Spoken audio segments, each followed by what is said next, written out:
తెలంగాణ రాష్ట్రం ఏర్పడిన తర్వాత సీఎం కేసీఆర్ నాయకత్వంలో ఆలయాల అభివృద్ధికి సీఎం కేసీఆర్ కృషి చేస్తున్నారని మంత్రి మల్లారెడ్డి అన్నారు. బడ్జెట్ సమావేశాల్లో కొండగట్టు అంజన్న ఆలయ అభివృద్ధికి 100 కోట్లు ప్రకటించడమే ఇందుకు నిదర్శనమన్నారు.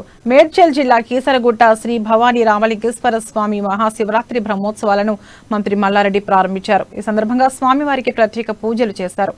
ఈ కార్యక్రమంలో మంత్రితో పాటు ఆలయ చైర్మన్ రమేష్ శర్మ, స్థానిక ప్రజా ప్రతినిధులు పాల్గొన్నారు.